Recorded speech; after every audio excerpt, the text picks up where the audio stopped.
Assalamu alaikum to all of you. Welcome to another lecture on operations research. In last lecture we have discussed about the simplex method. तो आज के lecture में थोड़ा सा वहीं से स्टार्ट लेंगे जो लास्ट लेक्चर में हम लोगों ने सिंप्लेक्स मेथड को डिस्कस किया था, उसको थोड़ा सा रिपीट करेंगे, रिवाइज करेंगे ताकि जो चीज़ें हैं वो रिकॉल हो जाएं। और उसके बाद हम लोग आज का जो सेक्शन है वो हम लोग थोड़ा सा डिस्कस करेंगे बुक में से, क्योंकि उसमें कुछ टेक्निकल पॉइंट्स हैं जो हम लोगों ने बुक में से डिस्कस करने हैं। ऑपरेशंस रिसर्च की जो बुक आप लोगों के पास है, तो उसके बाद हम स्लाइड्स पे वापस आएंगे, लेकिन उससे पहले थोड़ा सा हम लोग जो है वो चीज़ों को रिपीट कर लेते हैं जो लास्ट लेक्चर में हम लोगों ने डिस्कस किया था। इंट्रोडक्शन हुआ था सिंप्लेक्स मेथड का, जिसमें हम लोगों ने ये डिस्कस किया था कि ये सबसे पॉपुलर मेथड है for solving linear programming problems. इसके कुछ ऑब्जेक्टिव्स को हम लोगों ने डिस्कस किया था, और उसके अलावा हम लोगों ने रिडंडेंट कंस्ट्रेंट्स को डिस्कस किया था, मल्टीपल सॉल्यूशन को देखा था, अनबाउंडेड सॉल्यूशन, इनफीजिबल सॉल्यूशन। ये सारी चीज़ें जो हैं वो हम लोगों ने थ्योरेटिकल कॉन्सेप्ट्स इनके डिस्कस किए थे, और कोशिश करेंगे कि अगर आज की लेक्चर में कोई प्रॉब्लम हुआ तो उस प्रॉब्लम की लाइट में भी इन चीज़ों को हम लोग डिस्कस करेंगे, अगर आज टाइम इतना हुआ हम लोगों के पास तो। उसके बाद मोटिवेशन ऑफ सिंप्लेक्स था, जो कि हम लोगों ने काफ़ी डिटेल के साथ थ्योरेटिकल कॉन्सेप्ट्स के साथ इसको डिस्कस किया था। आई होप कि आप लोगों ने लास्ट लेक्चर को ज़रूर रिव्यू किया होगा, क्योंकि इसका लेक्चर जो है वो ऑडियो में भी, वीडियो में भी अपलोडेड है चैनल पे, और स्लाइड्स ऑलरेडी आप लोगों के पास हैं, तो ज़रूर किया होगा आप लोगों ने रिव्यू। उसके बाद हम लोगों ने 3D रीजन में देखा था कि फीजिबल बेसिकली इसका जो सोल्यूशन होता है वो किस तरह से होता है, और ये किस तरह से जो है वो आपका सिंप्लेक्स मेथड जो है वो वर्कआउट किस तरह से कर रहा होता है। फिर जनरल प्रोसीजर था जो इम्पोर्टेंट था, हम लोगों ने यहाँ से मैं स्टार्ट कर रहा हूँ कि किस तरह से जो है आप लोग जो सिंप्लेक्स एल्गोरिथम है उसको आप किस तरह से यूटिलाइज करेंगे। 3.4 को डिस्कस कर लेते हैं दोबारा से। First of all number 1 point पे है आप लोगों के पास कि आप लोग जो है वो जनरल फॉर्म में से लीनियर प्रोग्रामिंग में ट्रांसफर करेंगे टू इट्स कैनोनिकल फॉर्म। तो सबसे पहला जो फॉर्मेट होता है हमारा, उसमें हम लोग कैनोनिकल फॉर्म में ट्रांसफॉर्म करते हैं। कैनोनिकल फॉर्म से मुराद है, लेकिन मैंने कल आपको एक टेक्निकल पॉइंट बताया था कि बहुत सी बुक्स हैं जो चीज़ों को मिक्स कर देती हैं, लेकिन जब भी आप सिंप्लेक्स मेथड को यूज़ करेंगे तो सिंप्लेक्स मेथड सिर्फ उन्हीं प्रॉब्लम्स पे यूज़ होता है। टेक्निकली अगर आप देखें तो सिर्फ उन प्रॉब्लम्स पे यूज़ होता है जिनमें आपके जो कंस्ट्रेंट्स हैं वो लेस देन की इनक्वालिटीज़ हैं। अगर कोई भी कंस्ट्रेंट्स आपके ग्रेटर देन में मिक्स कंस्ट्रेंट्स आ जाते हैं, तो सिंपल जो सिंप्लेक्स मेथड है जो आज का हमारा डिस्कशन का टॉपिक है, वो हर प्रॉब्लम पे एप्लीकेबल नहीं होता। उसको एक्सटेंड करने के लिए हम सारे कुछ मेथड्स में हम लोग जो है थोड़ी सी अल्ट्रेशन करते हैं, चीज़ों को चेंज कर देते हैं, कुछ चीज़ें उसमें ऐड करते हैं, और उसके बाद फिर सिंप्लेक्स मेथड दोबारा से यूटिलाइज किया जाता है, लेकिन उनके फिर नाम चेंज हो जाते हैं। जैसे एम टेक्निक मेथड है या टू फेज मेथड है, बेसिकली वो है सिंप्लेक्स ही, लेकिन उनका जो वर्किंग प्रोसीजर है, जो वर्किंग प्रिंसिपल है, वो डिफरेंट है। तो ये चीज़ आप ध्यान में रखें कि जो सिंप्लेक्स मेथड है वो हमेशा मैक्सिमम के लिए, मैक्सिमम टाइप के जो प्रॉब्लम्स हैं उनके लिए यूज़ किया जाता है। यानी कि if you are interested to do some maximization in linear programming, then it's okay to use simplex method. Sometimes different books जो हैं वो मिनिमाइजेशन के केस में भी यूटिलाइज करती हैं, लेकिन फिर वो उसको अल्टर करती हैं, यानी कि अगर मिनिमाइजेशन का प्रॉब्लम है तो आप उसको मैक्सिमाइजेशन के प्रॉब्लम में ट्रांसफॉर्म कर लेते हैं। तो ये चीज़ भी हम लोग डिस्कस कर चुके हैं कि हाउ टू ट्रांसफॉर्म, कि ये किस तरह से ट्रांसफॉर्म कर लें हम लोग आपके प्रोग्रामिंग प्रॉब्लम को। तो ये सारी चीज़ें हम लोगों ने लास्ट लेक्चर में भी थोड़ी बहुत डिस्कस की थी, आज भी मैंने उनको रिपीट कर दिया। तो सबसे पहले आप जो है वो कैनोनिकल फॉर्म में ट्रांसफॉर्म कर लेंगे, फिर बेसिक फीजिबल सोल्यूशन फाइंड करेंगे। बेसिक फीजिबल सोल्यूशन कैसे फाइंड करेंगे? ग्राफिकल मेथड में तो हम लोग इनइक्वालिटीज़ को स्केच कर रहे थे, स्केच करने के बाद फीजिबल रीजन मैन्युअली सर्च कर रहे थे, लेकिन सिंप्लेक्स मेथड में ऐसा नहीं होगा। सिंप्लेक्स मेथड का जो फॉर्मेशन है, जो आपका इसका टेबुलर फॉर्म हम बनाएंगे, जिस प्रोसीजर पे हम लोग वर्कआउट करेंगे, तो उसमें ये हमें प्रॉब्लम को देखने के बाद जब हम प्रॉब्लम को सॉर्ट आउट करेंगे तो हमें अंदाज़ा हो जाएगा कि इस प्रॉब्लम में फीजिबल सोल्यूशन होगा भी या बेसिक सोल्यूशन होगा भी या नहीं होगा। तो ये सारी चीज़ें जो हैं वो हम लोग डिस्कस करेंगे आहिस्ता आहिस्ता से। फिर हम लोग क्या करेंगे, move to the adjacent basic feasible solution. तो ये भी चीज़ हम लोग डिस्कस कर चुके हैं कि जो सिंप्लेक्स मेथड है या लीनियर प्रोग्रामिंग का जो सोल्यूशन होता है, वो अगर लीनियर प्रोग्रामिंग में सोल्यूशन है, if there is a solution then it should be at corner points. तो ये आप लोगों को हमेशा जहन में रहना चाहिए कि जब भी हम लोग लीनियर प्रोग्रामिंग को सॉल्व करेंगे, अगर सोल्यूशन होगा किसी भी प्रॉब्लम में, इफ अगर है, जरूरी नहीं है हर प्रॉब्लम का सोल्यूशन अवेलेबल हो, अगर सोल्यूशन अवेलेबल है तो वो कॉर्नर पॉइंट्स पे होगा। हम लोग कॉन्वेक्स रीजन को स्टडी कर चुके हैं, कॉनकेव रीजन को स्टडी कर चुके हैं। कॉन्वेक्सिटी को हम लोगों ने डिटेल से डिस्कस किया था कि बेसिकली क्या कॉन्सेप्ट है कॉनकेविटी का और कॉन्वेक्स सेट का। तो ये कॉन्सेप्ट्स वहाँ से आ जाते हैं। When you reach the third point, जब आप तीसरे पॉइंट पे पहुंच जाते हैं, तो उसके बाद फोर्थ पॉइंट है कि you have to repeat these three steps until you achieve your optimal solution. And what does mean by optimal solution? Optimum solution means इधर you are going to do some maximization और minimization, दोनों में से जो भी आपका गोल है। आप मिनिमाइजेशन कर रहे हैं तो आपका मिनिमम पॉइंट होगा, और अगर मैक्सिमम होगा तो मैक्सिमम पॉइंट होगा। तब तक ये प्रोसीजर रिपीट होता रहेगा जब तक ये हम लोग इसका ऑप्टिमम जो है वो अचीव ना कर लें। तो आज हम बेसिकली वो प्रोसीजर सीखेंगे कि किस तरह से जो है सिंप्लेक्स मेथड को अप्लाई किया जाता है। ये लास्ट में एक एग्जांपल था 3.5, और इसमें हम लोगों ने, हमारे पास जो प्रॉब्लम था वो मैक्सिमाइजेशन का प्रॉब्लम था, यानी कि हम लोग मैक्सिमाइज कर रहे हैं किसी चीज़ को। डेफिनेटली अगर मैक्सिमाइज होगा तो ऑब्वियस है कि ये प्रॉफिट होगा। तो सपोज कर लेते हैं कि we are interested to maximize some profit. तो मैक्सिमाइज कर रहे हैं, जी आपको मिला हुआ है 4x1 minus x2 plus 2x3, और ये 3 वेरिएबल है। मजे की बात यह है कि इसमें 3 वेरिएबल्स हैं, 3 इंडिपेंडेंट वेरिएबल्स। लेकिन जो ग्राफिकल मेथड का ड्रॉबैक था उसमें हमारे पास सिर्फ 2 वेरिएबल्स थे। तो यहाँ पे जो है वो 3 वेरिएबल आपको मिल जाते हैं। तो हम लोग जो वर्कआउट करेंगे 3 वेरिएबल्स पे करेंगे, और यहाँ पे जो कंस्टेंट्स हैं वो भी आपके 3 हैं, और वेरिएबल्स भी आपके पास 3 हैं। लास्ट में हम लोगों ने एक फार्मूला डिस्कस किया था कि if you have some number of equations and with number of unknown variables and you have NCR basically corner points, तो यहाँ पे आपको 3 इक्वेशंस मिल जाती हैं, यानी कि 3 कंस्टेंट्स मिल जाते हैं, और 3 ही इंडिपेंडेंट वेरिएबल यानी कि x1 x2 x3 आपको मिल जाते हैं। तो इसका मतलब होगा कि यहाँ पे 3C3 यानी कि जितने कॉर्नर पॉइंट्स मिलेंगे, अगर आप फिजिकली जानना चाह रहे हैं कि इसमें टोटल कॉर्नर पॉइंट जो हमें मिलेंगे वो कितने मिलेंगे, तो आप यहाँ से वो निकाल सकते हैं। लेकिन हमें उनकी ज़रूरत नहीं पड़ती, क्योंकि सिंप्लेक्स का एल्गोरिथम जो है वो ऑटोमेटिकली काम करता है। लेकिन शायद कभी कभी ये चीज़ें क्वेश्चन में आ जाती हैं कि अगर फॉर एग्जाम्पल आपके पास इतने कंस्टेंट्स हैं, इतने नॉन वेरिएबल्स हैं, तो टोटल जो आपके पास कॉर्नर पॉइंट्स जो मिलेंगे वो कितने मिलेंगे। तो आइए देखते हैं। इस सबसे पहले जो है इस फॉर्म को हम लोग जो है वो कैनोनिकल फॉर्म में चेंज करेंगे। कैनोनिकल फॉर्म में चेंज करने के लिए आप लोग क्या करेंगे, इसको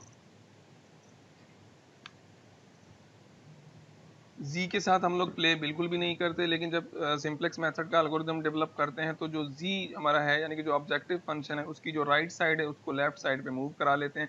यानी कि अगर G is equal to 4x1 minus x2 plus 2x3 है, तो अगर इसको राइट साइड पे लेके जाएंगे तो ये हो जाएगा आपका, यानी कि जी के साथ ले जाएंगे, this will be equal to G minus 4x1 minus, और ये प्लस हो जाएगा 4x2 माइनस 2x3। इस तरह से ये उस साइड पे चला जाएगा। और बाकी जितने भी लेस देन वाले कंस्ट्रेंट्स हैं, क्योंकि अगर आप एग्जांपल को दोबारा से देखें तो सारे लेस देन वाले कंस्ट्रेंट्स हैं, तो लेस देन वाले कंस्ट्रेंट्स में हम लोग स्लैक वेरिएबल ऐड करते हैं। तो हम लोगों ने x4 as a slack variable है, x5 as a slack variable है, x6 as a slack variable है, सिंप्लेक्स एल्गोरिथम के कैनोनिकल फॉर्म में या स्टैंडर्ड फॉर्म में ट्रांसफर करने के लिए। तो इसको हम लोगों ने अब ट्रांसफॉर्म कर लिया है स्टैंडर्ड फॉर्म में, जनरल फॉर्म से स्टैंडर्ड फॉर्म में चेंज कर लिया, और जो x4 है, x5 है और x6 है, ये आपके सारे स्लैक वेरिएबल हैं। यहाँ तक ये चीज़ें हम लोग लास्ट लेक्चर में भी डिटेल के साथ डिस्कस कर चुके हैं। उसके बाद देखिए यहाँ पे हम लोगों ने ये जो लेफ्ट साइड थी ये सारी राइट साइड पे शिफ्ट कर दी है, और जो जितने भी हमारे कंस्ट्रेंट्स हैं उनको एज इट इज़ हम लोगों ने रख दिया है। तो बेसिकली ये जो फॉर्म आपको अभी नजर आ रहा है, आपकी स्क्रीन पे शो हो रहा है, इस फॉर्म को बेसिकली हम स्टैंडर्ड फॉर्म भी कह देते हैं। कभी कभी ये स्टैंडर्ड फॉर्म आपका कैनोनिकल फॉर्म भी होता है, यानी कि इसको हम लोग कैनोनिकल फॉर्म कह देते हैं। कैनोनिकल फॉर्म इसलिए इसको कह रहे हैं कि अगर हम लोग बेसिक वेरिएबल जो है वो जीरो पुट कर दें, यानी कि जो इनिशियली आपके जी ऑब्जेक्टिव फंक्शन में है, यानी कि x1 x2 x3 जो है ये आपके, अगर if they are equal to zero, यानी कि जो इनिशियल जो ओरिजिन हमारा सोल्यूशन होता है, ऐसा क्यों कर रहे हैं, बेसिकली इसका करने का मतलब ये है कि जब भी हम लोग लीनियर प्रोग्रामिंग का प्रॉब्लम सॉल्व करते हैं तो उसमें और कोई सोल्यूशन हो या ना हो, लेकिन ओरिजिन जो होता है वो हमारा हमेशा बेसिक फीजेबल सोल्यूशन होता है। तो इसी वजह से हम लोग x1 x2 x3 को जीरो पुट करेंगे। अगर हम x1 x2 और x3 को इन इक्वेशंस में जीरो पुट करें, यानी कि जी में आप जीरो पुट करेंगे, तो यू विल सी कि जी आपको जो x4 है वो 6 मिलेगा, x5 जो है वो 0 मिलेगा, x6 जो है वो 4 मिलेगा, जब आप x1 x2 x3 पुट करेंगे इक्वल टू 0, और z आपको मिलेगा 0 के बराबर, क्योंकि आपने x1 यहाँ पे 0 पुट करेंगे 0 मिल जाएगा, ये भी 0 हो जाएगा, ये भी 0 हो जाएगा, और z जो है वो आपका टोटली इक्वल टू 0। और इनमें अगर आप ये सारा कुछ सब्सिट्यूट करेंगे तो इसमें x2 और x3 जो है आपकी x1 x2 x3 आप 0 पुट करेंगे, तो यहाँ से आपको सिंपली एक x4 का कोफिशिएंट 1 है जो आपको 6 मिल जाएगा। इस इक्वेशन में सारे 0 हो जाएंगे एक्सेप्ट x5 का कोफिशिएंट 1 है, ये 0 नहीं होगा, ये इक्वल टू 0 हो जाएगा, और इसी तरह से लास्ट इक्वेशन में x6 हो जाएगा। ये बेसिकली वही फॉर्मेशन है आपकी जो हम लोगों ने ट्रांसफॉर्म किया था जब आपको याद हो तो हमने 3x3 का सिस्टम लेने के बाद सिस्टम ऑफ इक्वेशन जो अप्लाई किया था, जो कैनोनिकल फॉर्म में से हम लोगों ने डेवलप किया था, चैप्टर नंबर 2 में शायद वो चीज़ें हम लोगों ने डिस्कस की थी। अगर वो प्रोसीजर आप थोड़ा सा इस पर रिपीट करके देखेंगे तो आपको बिल्कुल सेम जो है वो चीज़ें मिल जाएंगी। लेकिन यहाँ पे हम लोगों ने डिस्कस कर रहे हैं कि सिंप्लेक्स का एल्गोरिदम किस तरह से काम करता है। तो सबसे पहले आप सिंपली जो भी आपको प्रॉब्लम होगा आप उसमें जी जो है वो राइट साइड पे शिफ्ट करके उसको ले आएंगे, और बाकी जो कंस्ट्रेंट जिस तरह से हैं उनको वैसे ही रख देंगे और उनको इक्वल साइन में लेके आएंगे। अगर आप लोगों ने स्लैक वेरिएबल ऐड किए हैं तो वो ऐड करके आप सिंप्लीफाई करके यहाँ पे रख लेंगे। आई होप कि आप लोगों को ये वाली स्लाइड बिल्कुल क्लियर हो गई होगी। अब थोड़ा सा आगे बढ़ते हैं। यहाँ तक लास्ट लेक्चर में हम लोगों ने डिस्कस किया था। अब जो है सैम्पलाइज्ड फॉर्म है, ये जो फॉर्म आपके सामने अब जो स्क्रीन खुली है जिसमें लिखा है सिंप्लेक्स एल्गोरिदम कंटिन्यू, आई होप कि स्क्रीन आपको शो हो रही होगी। तो इसमें जो फॉर्म है ये बेसिकली आपका स्टैंडर्ड सिंप्लेक्स फॉर्म है। तो सबसे पहला जो कॉलम है, ये वाला जो फर्स्ट रो है जिसमें जी है, ये बेसिकली जी की रो है। आपकी जी का जो रो है वो है ऑब्जेक्टिव फंक्शन, और ये वो वेरिएबल्स हैं स्लैक वेरिएबल्स जो हम लोगों ने ऐड किए हैं। बेसिकली ये जो कॉलम है आपका, ये वाला मोस्ट लेफ्ट जो कॉलम है, ये आपका कहलाता है बेसिस कहलाता है, या बेसिक वेरिएबल्स हैं। ये जो हैं ये आपके बेसिक वेरिएबल्स हैं। जितने भी बेसिक वेरिएबल्स होंगे उनके जो कोफिशिएंट्स होते हैं जी में ऑलमोस्ट वो जीरो होते हैं। ये आप मेरी बात जहन में रख लें। यानी कि जब आप इसका, ये तो एक स्टैंडर्ड एक जनरल एग्जांपल है, लेकिन जब हम फिजिकल एग्जांपल से ये प्रोसीजर अप्लाई करेंगे तो आपको ये थोड़ा सा एक हिंट है आप लोगों के लिए कि जो यहाँ पे आप लोगों के जो बेसिक वेरिएबल्स होते हैं जी में, आप बेसिक वेरिएबल्स को कैसे पहचानें। फॉर एग्जांपल अगर आपके पास टेबल है तो बेसिक वेरिएबल्स का कैसे पता चले। बेसिक वेरिएबल्स वो वेरिएबल्स होते हैं जिनके कोफिशिएंट जी की इक्वेशन में जीरो होंगे, वो आपके बेसिक होते हैं। और बेसिक हम इस कॉलम में लिखते हैं, इस तरह से बेसिक वेरिएबल्स को कॉलम में लिख देते हैं। ये एक सिंप्लेक्स का एल्गोरिदम है कि आप इस तरह से इसको लिख लें। और फिर ये इनिशियली क्यों ये हमारा जो सोल्यूशन मिलेगा ये बेसिक सोल्यूशन होगा, इसमें इंप्रूवमेंट की ज़रूरत होती है। ऑब्वियसली हम लीनियर प्रोग्रामिंग में क्या कर रहे हैं, बहुत से सोल्यूशंस फाइंड करेंगे, कॉर्नर टू कॉर्नर मूव करेंगे, और ये भी क्लियर है कि हर कॉर्नर जो है वो सोल्यूशन पॉइंट होगा। फीजेबल रीजन का जो भी कॉर्नर पॉइंट है वो सोल्यूशन होता है। लेकिन मसला ये हो रहा होता है कि वो जो सोल्यूशन होता है वो आपका बेसिक फीजेबल सोल्यूशन होता है, ऑप्टिमम सोल्यूशन नहीं होता। तो ऑप्टिमम सोल्यूशन के लिए हम लोगों को क्या करना पड़ता है, कॉर्नर टू कॉर्नर जो है वो चीज़ों को मूव करना पड़ता है वन बाय वन, अनटिल जब तक हम लोग ऑप्टिमम सोल्यूशन पे ना पहुंच जाए। तो ये सारा प्रोसीजर करने के लिए हम लोगों ने ये टेबल डेवलप किया है। आई होप कि आप लोगों को ये टेबल समझ में आ रहा होगा। ये लास्ट लेक्चर में यहाँ तक हम लोगों ने डिस्कस किया था। और इसमें जो लेफ्ट कॉलम है, ये वाला जो सबसे लास्ट है, यहाँ पे लिखा भी हुआ है कि the coefficient first C1 to C6 are cost coefficient. Cost coefficient से मुराद है कि ये प्रॉब्लम जो है हम लोग समझ लें कि मैक्सिमाइजेशन के कर रहे हैं, तो ये कॉस्ट की वैल्यू है। सी की 1 की जगह पे कोई कांस्टेंट होगा, 2 3 4 5 कुछ भी। और ये जो कॉलम है लेफ्ट वाला, the most left column is known as basis, या आप इसको क्या कह सकते हैं, बेसिक वेरिएबल भी कह सकते हैं। ये सारे आपके बेसिक वेरिएबल होंगे और इस रो में जितने भी हैं ये नॉन बेसिक होंगे। तो अब ये वाली स्लाइड जो है, यहाँ से आज का लेक्चर बेसिकली हमारा स्टार्ट होगा। Today's discussion is basically from this slide. लेकिन इससे पहले मैं थोड़ा सा बैक जाना चाह रहा हूँ। बैक इसलिए जा रहा हूँ क्योंकि मैं कुछ चीज़ें जो है आपको बुक में से कवर करना चाह रहा हूँ। ये स्लाइडें पढ़ने से पहले मैं थोड़ा सा आप लोगों को बुक की तरफ लेके जा रहा हूँ, ऑपरेशंस रिसर्च बाय हमदे ताहा। तो उस बुक में से थोड़ा सा डिस्कशन करते हैं, उसके बाद फिर इन स्लाइडों को समझना आसान हो जाएगा। अदरवाइज ये थोड़ा सा मुश्किल है कि आप ये डायरेक्टली इन स्लाइडों को समझ लें।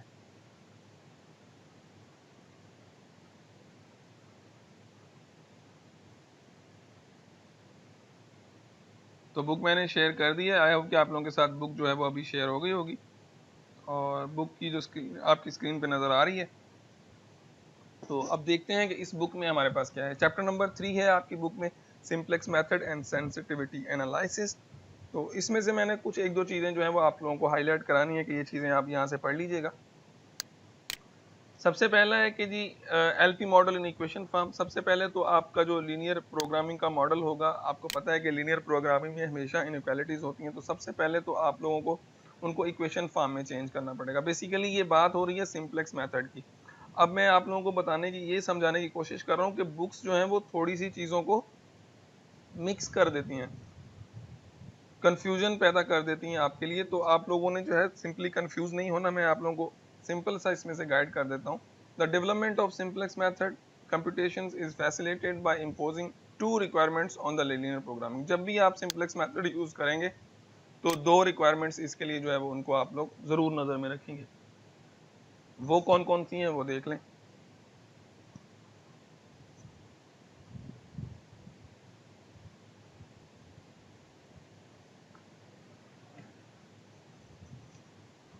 नंबर 1 पे आपको मिल जाता है all the constraints are equations with non negative right hand side. यानी कि ये पॉइंट सबसे इंपॉर्टेंट है। बहुत से स्टूडेंट इसमें गलतियां करते हैं कि सिर्फ जनरल एल्गोरिथम को फॉलो करते हैं लेकिन इस चीज़ का ख्याल नहीं रखते। All the constraints are equations, सारे जितने भी कंस्ट्रेंट्स हैं वो इक्वेशंस हों, एक बात।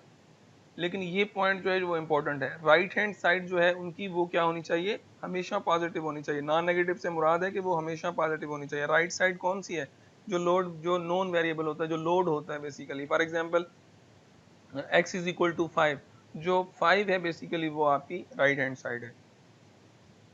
समझ रहे हैं, जो कांस्टेंट नंबर होगा वो हमेशा पॉजिटिव होना चाहिए, वो नेगेटिव नहीं होना चाहिए।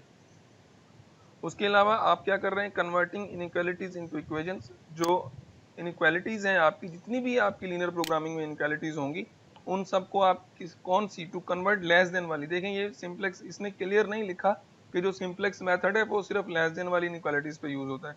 इसने यहाँ पे थोड़ा सा कंफ्यूजन कर दिया कि टू कन्वर्ट सब लेस देन वाली। तो जो सिंपल सिंपलेक्स मेथड है वो जहन में रख लें कि हमेशा उन इनइक्वालिटीज पे यूज होता है जो लेस देन टाइप की हैं।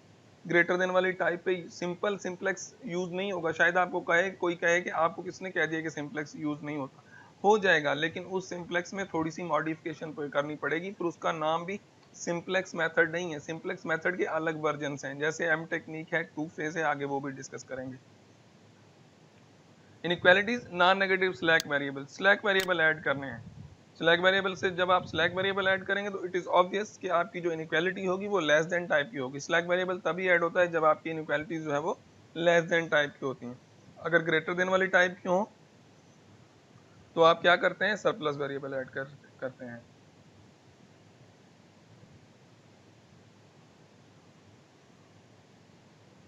चलें थोड़ा सा आगे देख लेते हैं, अब आगे हमें क्या मिलता है इसमें। तो ये बेसिकली प्रोसीजर लिखा हुआ है कि अगर आपके पास इक्वेशंस है आप उसको किस तरह से चेंज करेंगे, ये मैं डिस्कस नहीं करने वाला हूँ क्योंकि मैं कुछ मेन चीज़ें हैं वो डिस्कस करूँगा। ये सेक्शन जो है, ये पेज जो आपको शो करने का मतलब ये है कि आप इनको घर पे स्टडी करें। इसमें से जब आप स्टडी करेंगे बुक में से तो आपको बहुत सी मज़ेदार इन्फॉर्मेशन जो है वो मिल जाएंगी।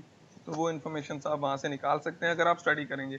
और जिनको प्रॉब्लम है आज की क्लास में कि उनके पास इंटरनेट इश्यूज हैं या सेल फोन्स के इश्यूज हैं, तो ये लेक्चर इंशाल्लाह इन द इवनिंग अपलोड हो जाएगा, आप लोग वहाँ से ज़रूर देखिएगा, ये लेक्चर भी स्टडी कीजिएगा। उसके साथ साथ आज का जो सेक्शन है वो बुक में से तो कम से कम ज़रूर स्टडी कीजिएगा।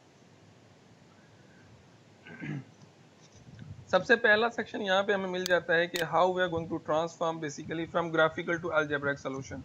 तो आपको याद होगा ग्राफिकल मेथड मैंने आप लोगों को काफ़ी डिटेल के साथ बहुत अच्छे तरीके से हम लोगों ने उसको डिस्कस किया है, ग्राफिकल मेथड। तो हम यहाँ पे सीखेंगे कि ग्राफिकल मेथड में से अगर हम लोग ट्रांसफॉर्म करें इसमें सिंपलेक्स मेथड में, या अलजेब्रिक सॉल्यूशन का मतलब है कि आप फिजिकली उसको बाय इक्वेशन सॉल्व कर रहे हैं, तो किस तरह से करेंगे। तो ये थ्योरी तो मैं डिस्कस नहीं करने वाला हूँ क्योंकि इसमें इतना टाइम नहीं है हमारे पास कि हम इसको थ्योरी को यहाँ पे डिस्कस करें, ये आप खुद पढ़िएगा। लेकिन मैं इसमें जो मेन पॉइंट्स हैं वो आप लोगों को आपके साथ डिस्कस कर लेता हूँ कि इसमें जो मेन चीज़ें हैं वो कौन कौन सी हैं मेरी नज़र में। लेकिन आप इस सेक्शन को खुद से ज़रूर स्टडी कीजिएगा जब आपके पास लेक्चर ये ख़त्म हो जाएगा उसके बाद। तो इस साइड पे आपको मिल जाता है, ये टेबल है, इसमें से हम कंपैरिजन देखते हैं, थोड़ा बहुत मैं आपको समझा भी देता हूँ कि क्या है। इस साइड पे आपको ग्राफिकल मेथड मिल जाता है, इस साइड पे आपको राइट हैंड साइड पे आप लोगों को अलजेब्रिक मेथड मिल जाता है, दोनों मेथड्स मिल जाते हैं। तो ग्राफिकल मेथड में आप लोग क्या कर रहे होते हैं, जितने भी ग्राफ्स हैं, graph all constraints including non negativity restriction, सबको ग्राफ बनाना होता है।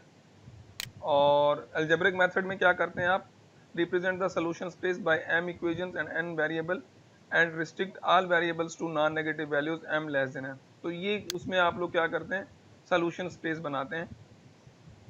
m less than n, m मतलब है आपका क्या है, इक्वेशंस हैं, और n जो है वो आपके वेरिएबल्स हैं। तो इस कंडीशन में रिस्ट्रिक्ट करते हैं अलजेब्रिक में, ताकि इसका मतलब ये है कि m लेस देन n होगा तो इसका मतलब है कि उसमें सॉल्यूशन होगा। फिर आप इसमें ग्राफिकल मेथड में आप लोग क्या करते हैं, आप लोग सिंपली सोल्यूशन स्पेस बनाते हैं consist of infinite many solutions. Obviously ये चीज़ हम लोगों ने डिस्कस की है कि जब हम लोग फीजेबल सोल्यूशन स्पेस, जो सोल्यूशन स्पेस से मुराद है आपका फीजेबल रीजन, जब आप फीजेबल रीजन बनाते हैं तो उसमें इनफाइनाइट मेनी फीजेबल पॉइंट्स होते हैं। बिल्कुल ऑब्वियस है, आई होप कि अब इस बात पे किसी को भी एतराज़ नहीं होगा कि ये कहाँ से पॉइंट आ गई। ये ऑब्वियस है, सिर्फ थोड़ी सी जो लिखने का अंदाज है वो चेंज कर दिया है, लेकिन चीज़ वही है कि आप लोगों के पास जो फीजेबल रीजन है उसमें आप लोगों के पास इनफाइनाइट मेनी सोल्यूशन पॉइंट्स होते हैं या फीजेबल पॉइंट्स होते हैं। ग्राफिकल मेथड में आपको ये मिल जाता है। और अगर अलजेब्रिक की बात करें, the system has infinity of feasible solution. Obviously इसमें भी आप लोगों के पास जब आप सिस्टम ऑफ इक्वेशंस बनाते हैं, m लेस देन n है तो आपके पास इनफाइनाइट मेनी सॉल्यूशंस होते हैं। ये चीज़ आप लीनियर अलजेब्रा में से वेरीफाई कर सकते हैं, m लेस देन n तो इनफाइनाइट सॉल्यूशंस आपको मिल जाते हैं, लेकिन उनमें से हम लोगों ने ऑप्टिमम सॉल्यूशन फाइंड करना होता है। फिर ग्राफिकल मेथड में आपका अगला स्टेप होता है, जब आप लोगों ने सबको ग्राफ कर लिया तो उसके बाद आप कॉर्नर पॉइंट्स फाइंड करते हैं। आपने कॉर्नर पॉइंट्स फाइंड करने होते हैं और candidate for the optimum solutions are given by finite number of corner points. और डेफिनेटली जो ऑप्टिमम सॉल्यूशन होता है वो बिल्कुल फाइनाइट होता है, इनफाइनाइट नहीं होता। फाइनाइट पॉइंट्स होते हैं, यानी कि यूनिक सॉल्यूशन जिसे हम कहते हैं। और अलजेब्रिक में आप क्या करते हैं, determine the feasible basic solution of the equation. आप इक्वेशंस के सॉल्यूशन, फीजेबल सॉल्यूशन फाइंड करते हैं, साइमल्टेनियसली सॉल्व करते हैं इक्वेशंस को, उनके पॉइंट्स निकालते हैं। पॉइंट निकालने के बाद आप डिफरेंट जितने भी पॉइंट्स आपको मिलते हैं वो सारे निकाल लेते हैं आप लोग। जिस तरह से लास्ट में शायद डबल वन ने एक प्रेजेंटेशन दी थी, उसके बाद 1-3 ने प्रेजेंटेशन आपको दी थी कि अलजेब्रिकली किस तरह से सॉल्व करते हैं ग्राफिकली से हट के। तो candidate for the optimum solution are given by finite number of basic feasible solution. इसमें भी आपको finite number of basic feasible solution मिल जाते हैं। और इसमें जो है ग्राफिकल में अब जो लास्ट पॉइंट है, use the objective function to determine the optimum corner point. अब ग्राफिकल मेथड में हम लोग क्या कर रहे होते हैं, जी को यूज कर रहे होते हैं, यानी कि जी लाइन का ग्राफ बनाते हैं, उस पर डिसाइड करते हैं कि कौन सा पॉइंट जो होगा वो हमारा, या कौन सा जो कॉर्नर पॉइंट होगा वो ऑप्टिमम होगा। लेकिन अलजेब्रिक मेथड में क्या करते हैं हम लोग, use the objective function to determine the optimum basic feasible solution from among all the candidates. यहाँ पे हम लोग थोड़ा सा चेंज कर देते हैं, इसमें हम लोग सिंपली z को यूज कर लेते हैं, z को ग्राफ करने के बाद। लेकिन अलजेब्रिक में हम लोग क्या करते हैं, जितने भी नंबर 3 में यानी कि इस स्टेप में हम लोगों ने जितने भी सॉल्यूशन पॉइंट्स किए होते हैं वो सब उठा के ऑब्जेक्टिव फंक्शन में पुट करते हैं, जिस पे ऑब्जेक्टिव फंक्शन मैक्सिमम मिल जाता है वो हम लोग डिसाइड कर लेते हैं कि ये हमारा ऑप्टिमम सॉल्यूशन है। तो ये था एक method from graphical to algebraic transformation. I hope कि आप लोगों को जरूर समझ में आया होगा कि ये किस तरह से है। इन अलजेब्रिक सॉल्यूशन स्पेस, जब आप अलजेब्रिक सॉल्यूशन स्पेस करते हैं यानी कि अलजेब्रिकली किसी चीज को सॉल्व करना चाह रहे हैं, आपके पास डिफाइन हो m क्रॉस n इक्वेशन हो और m लेस देन n हो, यानी कि अगर आपके पास m जो है वो आपकी क्या है, अलजेब्रिक m क्रॉस n हो, m लेस देन n हो, basic solution correspond to the corner points, graphical solution space, they are determined by setting n-1 equal to 0, solving m equations and n variables. Basically यहाँ पे n variables होंगे, ये यहाँ पे book में शायद mistake है, यहाँ पे m लिखा है, ये आप n कर दीजिएगा। तो आप कैसे सेट करेंगे, n माइनस m, n आपके पास क्या है, नंबर ऑफ वेरिएबल्स हैं, और m आपके पास इक्वेशन है। नंबर ऑफ वेरिएबल्स ज़्यादा हैं, इक्वेशंस कम होंगे, या इवन इक्वल भी हो सकती हैं। तो अगर आपके पास जो है नंबर ऑफ इक्वेशंस लेस हों अब वेरिएबल्स से, तो आप क्या करेंगे, n-1 बेसिक वेरिएबल आप सेट करेंगे। जो वेरिएबल आपको मिलेंगे आप n-m, काफ़ी स्टूडेंट्स क्वेश्चन पूछ रहे थे कि सर हमें कैसे पता चले इसमें बेसिक कितने होंगे, नॉन बेसिक कितने होंगे, तो आप n-m करके ये चीज़ फाइंड कर सकते हैं, equal to 0, the remaining resulting the unique, provided the resulting solution is unique, this means that the maximum number of corner points is, अगर आपने टोटल कॉर्नर पॉइंट फाइंड करने हैं तो आप इस फार्मूला से कर सकते हैं। ये वही फार्मूला है जो लास्ट लेक्चर में हम लोग डिस्कस कर चुके हैं, n कॉम्बिनेशन m, यानी कि NCR। तो ये एक सिंपल सा एग्जांपल है, ये देखें, ये सारी जो आपके पास जितनी भी इक्वेशंस हैं, ये सारी जितने भी आपके पास कंस्ट्रेंट्स हैं, ये सारे लेस देन सिंबल्स के साथ हैं। मैक्सिमाइज का प्रॉब्लम है, मजे की बात देखें यहाँ पे मैक्सिमाइज का प्रॉब्लम है। तो हम पहले इस प्रॉब्लम को डिस्कस करते हैं, उसके बाद हम लोग वापस चलेंगे हमारी स्लाइडों पे। तो जैसे ही आप सिंप्लेक्स का एल्गोरिथम अप्लाई करेंगे तो सबसे पहले इसको इक्वेशंस में चेंज करेंगे। इक्वेशंस में चेंज करने के लिए लेस देन टाइप है तो आप सिलेक्ट वेरिएबल ऐड करेंगे, यानी कि x या x कुछ भी वेरिएबल आप ऐड करके इसको इक्वेशन में चेंज करेंगे। तो हमने क्या किया यहाँ पे देखें, यहाँ पे आप लोगों के पास 2 इक्वेशंस हैं और 4 वेरिएबल हैं। जब आपने सिस्टम को सेट कर लिया, यानी कि जब आप लोगों ने आपको सिंपली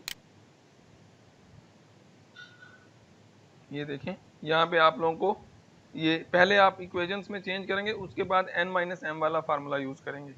यानी कि सबसे पहले इसको स्टैंडर्ड फॉर्म में या जनरल फॉर्म में, जनरल फॉर्म में तो आप इसको स्टैंडर्ड फॉर्म में चेंज कर लें। तो स्टैंडर्ड फॉर्म में चेंज करने के लिए आप क्या करेंगे, इसमें आप सिंपली जो आपके x1 और x2 जितने भी आपके लेस देन वाली कंस्ट्रेंट्स हैं, उनमें आप क्या करते हैं, सिंपली आप लोग S1 हम लोग यहाँ वहाँ पे x यूज़ कर रहे थे, यहाँ पे हम लोगों ने S1 as a select variable use किया है और S2 as a select variable use किया है। इससे कोई फ़र्क नहीं पड़ता, आप कुछ भी ऐड कर सकते हैं, डिपेंड करता है, लेकिन हम लोग थ्योरी में लिख देते हैं कि आपने क्या ऐड किया है। अब आपके पास जो सोल्यूशन आएंगे, आपके पास 2 इक्वेशंस हैं और 4 वेरिएबल हो गए, यानी कि ये भी एज अ वेरिएबल कंसिडर होंगे। x1 x2 x4 ये सारे आपके पास वेरिएबल्स हैं, ये सारे आपके पास एज अ वेरिएबल कंसिडर किए जाएंगे।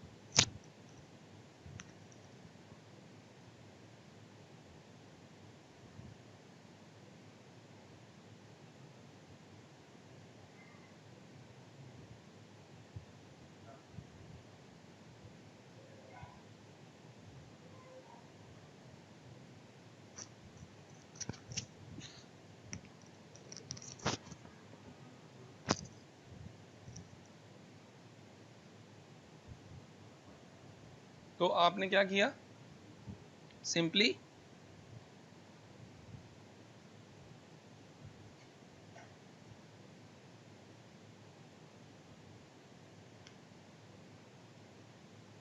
तो आपने इसको क्या कर दिया, सिंपली जो है वो इसमें जो है आपने स्लैक वेरिएबल्स ऐड कर दिए हैं।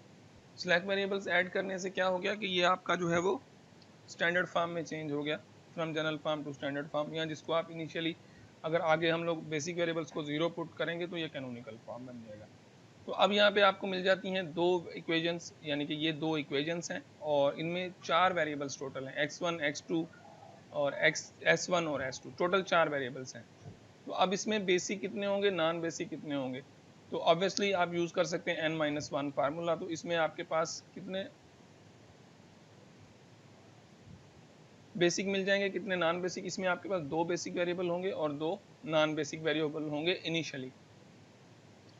तो जब आप इसको सिंप्लीफाई करेंगे तो n-4 2 आपको 2 मिलेगा, और solving m equal to 2 variable, for example initial solution के लिए हम लोग क्या करते हैं, सबसे जो पहला सॉल्यूशन होता है जो आपको मैंने वहाँ पे टेबल में दिखाया था कि जो बेसिक फीजेबल जब भी हम लोग पुट करते हैं तो जितने भी आपकी इक्वेशंस में वेरिएबल होते हैं, यानी कि x1 x2 already variable available थे, s1 और s2 हम लोगों ने फोर्सली ऐड किए हैं, तो हम लोग क्या करते हैं, इनको एज ए कंसिडर करते हैं नॉन बेसिक वेरिएबल और इनको हम लोग 0 पुट करते हैं। x1 equal to 0 x2 equal to 0 put करेंगे तो आपको obviously s1 is equal to 4 मिल जाएगा, s2 इज इक्वल टू 5 मिल जाएगा, जो कि आपका बेसिक फीजेबल सोल्यूशन होगा, पहला फर्स्ट सोल्यूशन जो है वो होगा।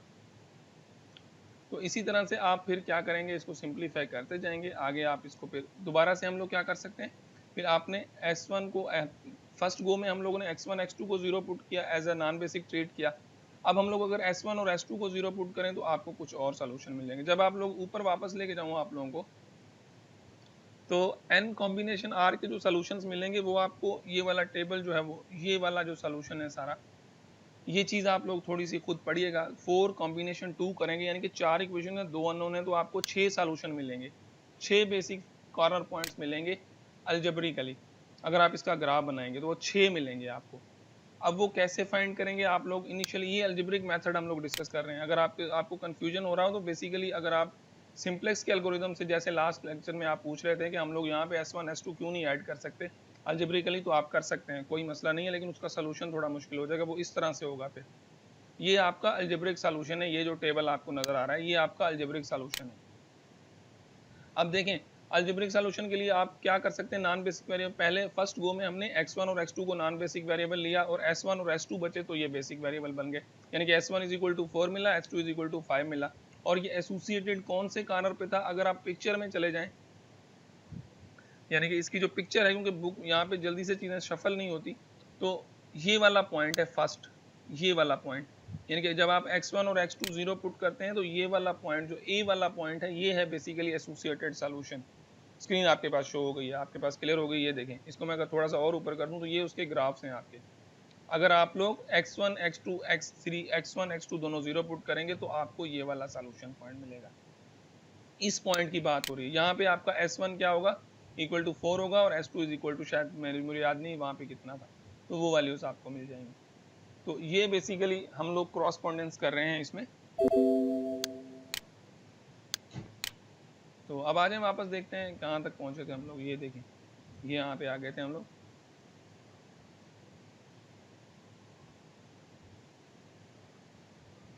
जी, तो ये टेबल आपके पास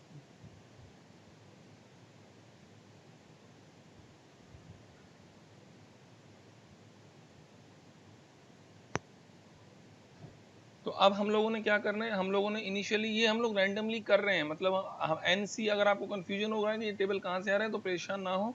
ये NC2 यानी कि 4 अननोन है और 2 वेरिएबल्स हैं, तो आपके पास इतने कॉर्नर पॉइंट्स मिलेंगे। ये रैंडमली हम लोगों ने पहले x1 x2 को बेसिक नॉन बेसिक कंसिडर किया, उनको 0 पुट किया तो S1 S2 मिल गया।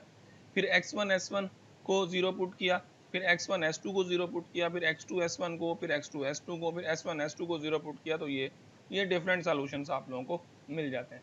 और ऑप्टिमम पॉइंट कौन सा होगा, ऑब्वियसली आप ये वाले जो पॉइंट्स हैं, ये ए पे होगा, ये एफ पे होगा, ये बी पे, डी पे, सी पे, ई पे। और फीजेबल कैसे चेक करते हैं कि आप इसमें पुट करके देख लेंगे। ऑब्जेक्टिव जी की वैल्यू क्या है, अगर आप S1 और S2 0 पुट करेंगे जी में तो जी की वैल्यू 0 आएगी। और अगर आप यहाँ पे -3 और -4 पुट करें तो कोई भी वैल्यू नहीं आ रही, क्योंकि ये फीजेबल रीजन नहीं होगा। ये वाला जो पॉइंट है ये फीजेबिलिटी रीजन पे नहीं होगा, ये शायद फीजेबल रीजन के बाहर होगा, x1 और S2। F वाला जो पॉइंट है वो फीजेबल रीजन पे नहीं होगा, वो फीजेबल ही नहीं है पॉइंट। अब फीजेबल कैसे चेक करेंगे, ऑब्वियसली इनके जो कंडीशंस हैं वो लेस देन है, तो इस ग्राफ में आपको वो ये वाला पॉइंट होगा शायद। F वाला जो पॉइंट था वो कौन सा है, F वाला पॉइंट अगर आप ऊपर देखें तो ये वाला F वाला पॉइंट था, तो ये फीजेबल रीजन नहीं है। NCR जो है वो आपको टोटल जितने भी कॉर्नर पॉइंट्स हैं वो सारे देता है, यानी कि उसमें सिर्फ आपको फीजेबल कॉर्नर, जितने भी कॉर्नर पॉइंट्स मिलेंगे वो सारे मिलेंगे। अगर आप यहाँ पे गिन लें तो शायद आपको 6 कॉर्नर पॉइंट्स मिल जाएंगे। ये देखें, 1 2 3 4 5 और ये 0 0 वाला 6 कॉर्नर पॉइंट्स मिल गए। तो ये वाला कॉर्नर पॉइंट ऑब्वियसली फीजेबल नहीं होगा, क्योंकि ये फीजेबल रीजन से ही बाहर है। अगर ग्राफिकल की बात करें तो ये वाला भी फीजेबल रीजन से बाहर है, ऑब्वियसली ये कॉर्नर पॉइंट भी नहीं होगा। बाकी सिर्फ फीजेबल कॉर्नर पॉइंट बनेंगे, एक ये वाला B, C, D और A वाला। तो यहाँ पे देखें टेबल में वही कुछ है कि आपको वही चीज़ें यहाँ पे मिल रही हैं। और जो मैक्सिमम वैल्यू मिल रही है वो आपको मिल रही है 8। किस पे मिल रही है, C पॉइंट पे, यानी कि जो C पॉइंट है वो ऑप्टिमम है आपका। x1 is equal to 1, x2 is equal to 2। ये जो सारी डिस्कशन थी ये आपके पास थी किसकी, अलजेब्रिक मेथड की।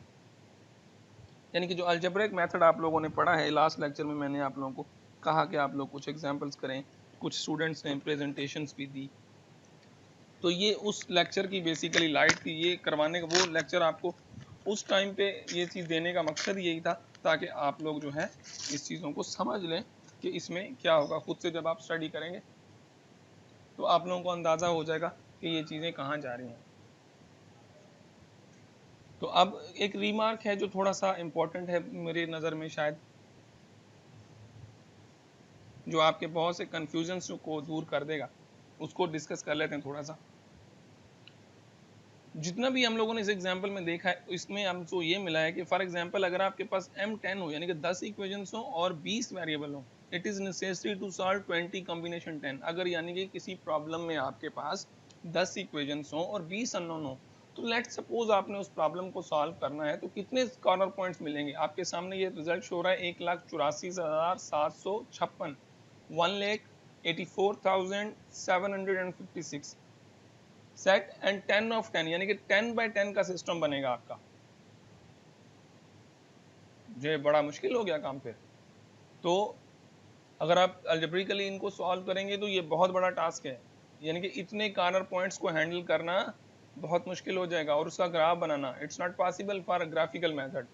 तो इसको ओवरकम करने के लिए हम क्या करेंगे, हम लोग ये करेंगे टास्क पर्टिकुलरली वो रीसाइज 1020 LP, या हम इसको और भी बढ़ा दें तो very small size, thousands of variables and constraints हो सकते हैं। तो इन चीज़ों को ओवरकम करने के लिए the simplex method will elevates the computational hurdles dramatically by investigating only the subset of the all possible corner points that what we call simplex algorithm does। यानी कि अगर आपको सिंपल वर्ड्स में कोई पूछे कि सिंप्लेक्स एल्गोरिदम ही क्यों, तो आप उससे कहते हैं कि सिंप्लेक्स एल्गोरिदम जो है वो ड्रामेटिकल हमारी जो कंप्यूटेशंस हैं वो कम कर है। ड्रामेटिकली का से मुराद है कि ये सिर्फ उन कॉर्नर पॉइंट्स को टच करेगा जो हमारे लाइन ऑफ एक्शन में आएंगे, यानी कि वैसे तो इन्फिनाइट मेनी पॉइंट्स मिलेंगे लेकिन ये हमेशा शॉर्टेस्ट रूट लेता है।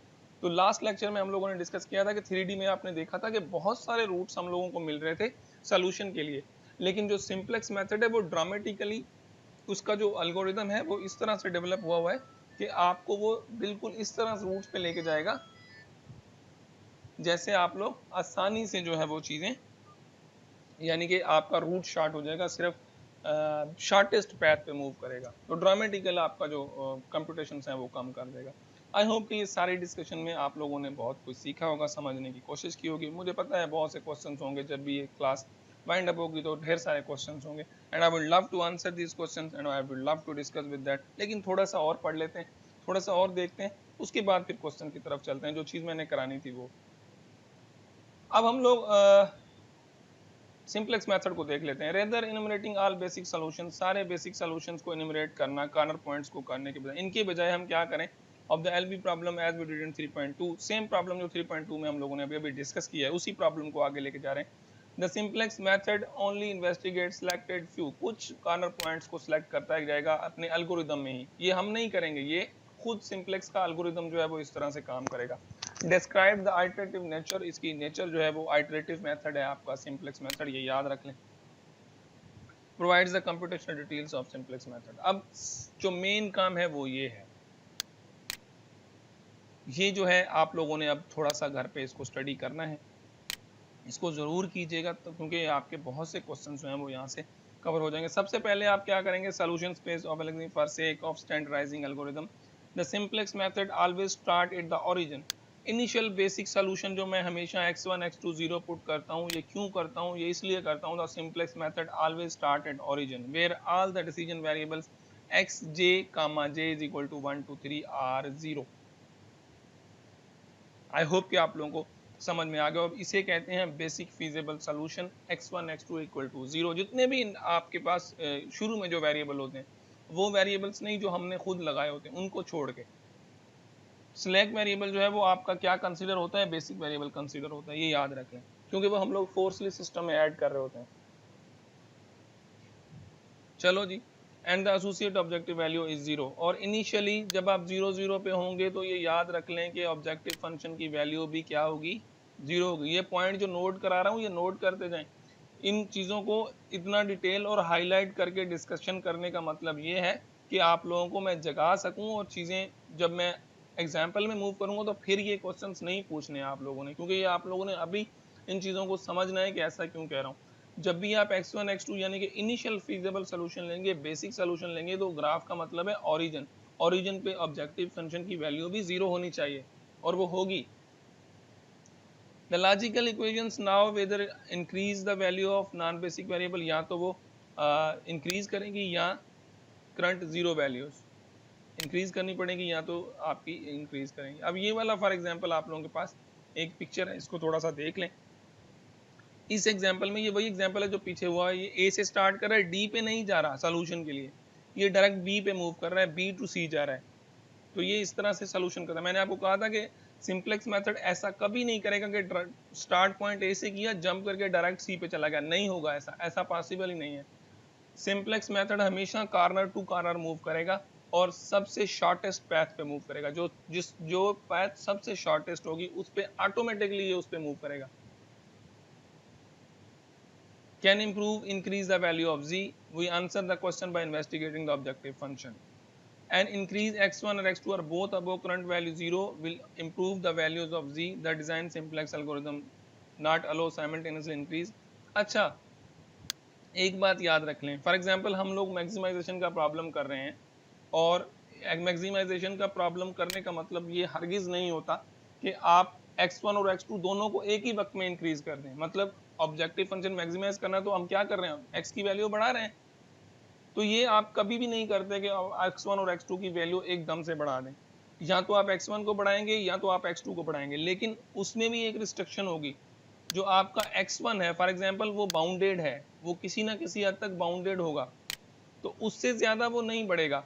यानी x1 फॉर एग्जांपल अगर ये आपका फॉर एग्जांपल x1 है, फॉर सपोज डेफिनेटली ये आपका x1 ही है, तो x1 को आप ये नहीं है आप 100 तक बढ़ा दें, पॉसिबल ही नहीं है, क्योंकि इसकी जो रेंज है, जो जो इसका एंड पॉइंट है वो ये है, इसने इससे ज्यादा इसमें इंक्रीज पॉसिबल नहीं है x1 में। तो पहले आप एक वेरिएबल को बढ़ाएंगे, देखेंगे कि ऑब्जेक्टिव फंक्शन मैक्सिमम हुआ या नहीं हुआ, अगर हो गया तो ओके, नहीं तो फिर दूसरे वेरिएबल को बढ़ाना शुरू करेंगे। तो x1 इससे बाहर नहीं जाएंगे, इस ये उसकी हद है, कंस्ट्रेंट है, मतलब x1 plus x2 less than for example 24 है, तो आप x1 बना सकते हैं कितना होगा, x2 कितना होगा, उससे ज्यादा ये एक्सटेंड नहीं करेगा, तो ये उसकी बाउंड्री पॉइंट होगी, ये यहाँ पे यही लिखा हुआ है। Instead if targets variable one at a time, एक वेरिएबल को एक टाइम पे टारगेट करते हैं। The variable selected for increase in the one with the largest rate improvement in z, ये ऑटोमेटिकली उस वेरिएबल को सिलेक्ट करेगा सिंपलेक्स का एल्गोरिथम जिसमें ज्यादा से ज्यादा इंप्रूवमेंट पॉसिबल होगी। दो वेरिएबल्स को नहीं करेगा एक साथ में, पहले एक को इंक्रीज करेगा, देखेगा सिस्टम पे क्या फर्क पड़ रहा है, फिर दूसरे को इंक्रीज करेगा। In the present example, the rate of improvement in table in the value of z is 2 for x1 and 3 for x2। अब जो रेट है इंक्रीज रेट, क्योंकि x2 का कोफिशिएंट x1 का कोफिशिएंट 2 था और x2 का कोफिशिएंट 3 है z में। अगर आप z का आप बुक खोल के देख लेंगे z में, तो आपको नजर आ जाएगा, या मैं यहाँ पे आपको दिखा देता हूँ। ये देखिए, ये आपको बता रहा है कि आपने किस वेरिएबल को इंक्रीज करना है। वी दस select to increase x2, x2 को पहले सिलेक्ट करेंगे क्योंकि उसका रेट जो है वो क्या है, the variable with largest ratio of improvement among non basic. ये नॉन बेसिक वेरिएबल में पहले उसको सिलेक्ट करेंगे जिसका रेट ज्यादा है, रेट से मुराद है उसका कोफिशिएंट 3 है, तो 3 2 से बड़ा है, तो x2 अगर आप 1 यूनिट इंक्रीज करेंगे तो उसमें 3 यूनिट इंक्रीज हो जाएगा, और अगर x1 आप 1 यूनिट इंक्रीज करेंगे तो x2 में कितना इंक्रीज होगा, 2 यूनिट्स ऑब्वियसली। तो रेट किसका ज्यादा है, x2 का ज्यादा है, तो हम लोग x2 को सिलेक्ट करते हैं। अनटिल द, और ये तब तक इंक्रीज करते रहेंगे, x2 को कब तक इंक्रीज करते रहेंगे, जब तक वो कॉर्नर पॉइंट पे रीच ना कर जाए, यानी कि उससे ज्यादा इंक्रीज पॉसिबल नहीं है, ये खुद ही वहां पे स्टॉप कर जाएगा। ये इसलिए है क्योंकि x2 को उससे बियॉन्ड नहीं जाना, उससे आगे ये जाएगा ही नहीं। That stopping short corner B is not the optimum because it can be dedicated, the optimum must be corner point. At a point B, the simplex method as will explain later will then increase the value of x। जब ये B अपनी limit पे पहुंच जाएगा तो ये अब x1 को इंक्रीज करना शुरू कर देगा, इसी तरह से ये कॉर्नर कॉर्नर बढ़ता जाएगा और ये आपके ऑप्टिमल सॉल्यूशन पे पहुंच जाएगा।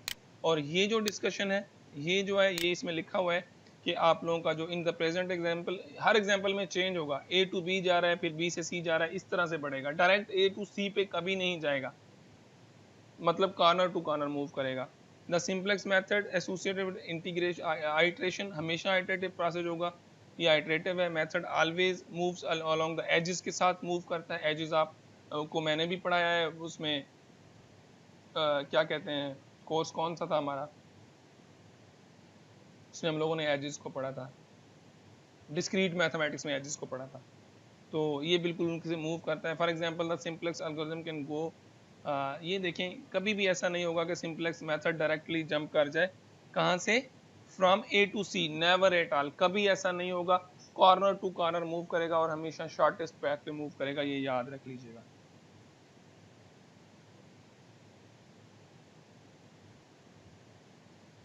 तो चलें, ये वाला एग्जाम्पल है, इसको जल्दी से मैं थोड़ा सा सिंप्लीफाई कर देता हूँ आप लोगों के लिए, फिर हम लोग अपनी स्लाइडों पे वापस चलते हैं, या आज का लेक्चर यहीं पे ख़त्म करेंगे।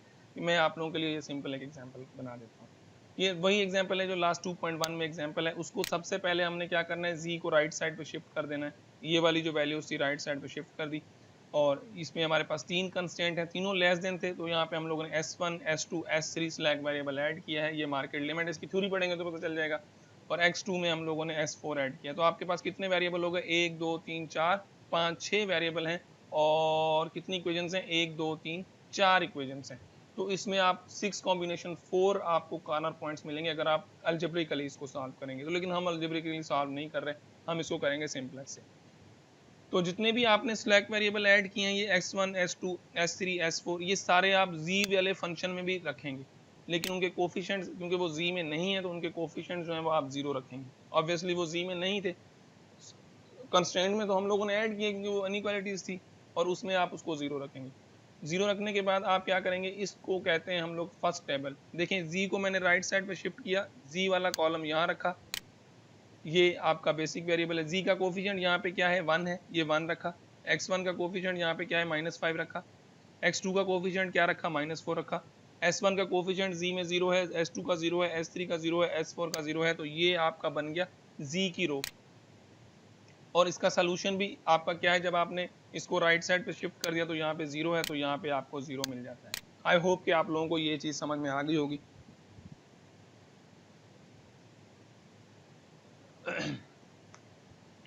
तो ये चीज़ आपको समझ में आ गई होगी, हमने जी सेट कर लिया। ये जो टेबल आपको नज़र आ रहा है बेसिकली ये इसको हम लोग कहते हैं कि सिंप्लेक्स का टेबल है, ये सिंप्लेक्स मेथड का टैब्लो है, जिस पे हम पूरे का पूरा वर्कआउट करेंगे। हमारा जो सारा वर्कआउट होगा वो इसी टैब्लो पे होगा। तो अब इसको थोड़ा सा सिंप्लीफाई करते हैं। अब ये जो मैंने आपको कहा था कि इनिशियली जो भी वेरिएबल आपने ऐड किए हैं वो हमारे बेसिक वेरिएबल होते हैं, तो ये कॉलम है जो स्लाइडों में आपको कहा था कि मोस्ट लेफ्ट कॉर्नर, ये आपके बेसिक वेरिएबल्स हैं, ये बेसिक वेरिएबल्स। अब z इन कंस्ट्रेंट्स में z कहीं भी नहीं है, तो इसी वजह से इसके सारे कोफिशिएंट 0 रखें। ये x1 के कोफिशिएंट है कंस्ट्रेंट्स के, ये x2 के कोफिशिएंट है, ये s1 s2 s3 ये सारे के सारे। तो ये आपने पहला टेबल बना लिया।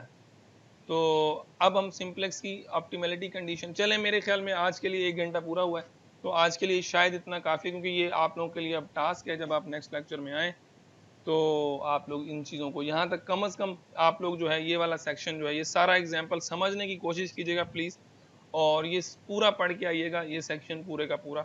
नेक्स्ट लेक्चर में मैं किसी को भी रैंडमली कॉल करके पूछ लूँगा कि आप लोगों ने कहाँ तक पढ़ा है और इसका मतलब क्या। मैं ऑब्वियसली लास्ट नेक्स्ट लेक्चर में आप लोगों से सिर्फ इस बुक के इस चैप्टर के बारे में डिस्कस करने वाला हूँ कि किसने क्या पढ़ा है, किसको क्या समझ में, और रैंडमली मैं जिससे पूछूंगा उसको आंसर करना पड़ेगा ये चीज़, और वो कोई भी हो सकता है। और इसमें आपको आखिर में स्कैर्स रिसोर्सेज मिल जाते हैं, अबंडेंट रिसोर्सेज मिल जाते हैं, इन चीज़ों की थ्योरी थोड़ी सी देखिएगा। तो अगर आप लोग सीरियसली ये वाला चैप्टर सही से पढ़ लेते हैं तो पूरे का पूरा जो आपका अगले 2 चैप्टर हैं या 1 चैप्टर पूरा है वो बिल्कुल आप लोगों को आसान हो जाएगा, कोई मसला नहीं है, उसमें कोई प्रॉब्लम ही नहीं होने वाली। लेकिन अगर आप इसकी थ्योरी बुक में से सही तरह से पढ़ लेंगे तो मेरे ख्याल में आज के लिए इतना काफ़ी है। बहुत अच्छा लेक्चर था, बड़ा मज़ेदार था, लेकिन थोड़ा सा टेक्निकल लेक्चर था आज का। इसको ज़रूर अपने फ्री टाइम में, बल्कि फ्री टाइम में क्यों, टाइम निकाल के इसकी वीडियो भी आज शाम को अपलोड कर दूंगा, ज़रूर देखिएगा दोबारा से इसको, और जो भी क्वेश्चन हैं उनको पेजेस पे नोट कर लीजिएगा। थ्योरी इसकी खुद पढ़िएगा, बहुत अच्छी थ्योरी लिखी हुई है, आपको बिल्कुल मैं अश्योर कराता हूँ कि आप लोग जब इसको पढ़ेंगे आपको समझ में आएगी। जिस तरह से मैंने आप लोगों को बेसिक से लेके आया हूँ ऊपर, तो शायद अब आपको हर चीज़ जो है वो समझ में आएगी कैसा क्यों हो रहा है, लेकिन आपको पढ़ना ज़रूर पड़ेगा, इसको ज़रूर पढ़िएगा। तो अब नेक्स्ट लेक्चर में मुलाकात होगी इंशाल्लाह। तो आइए अब क्वेश्चन की तरफ चलते हैं, 1 बाय 1 रेज हैंड कर लें।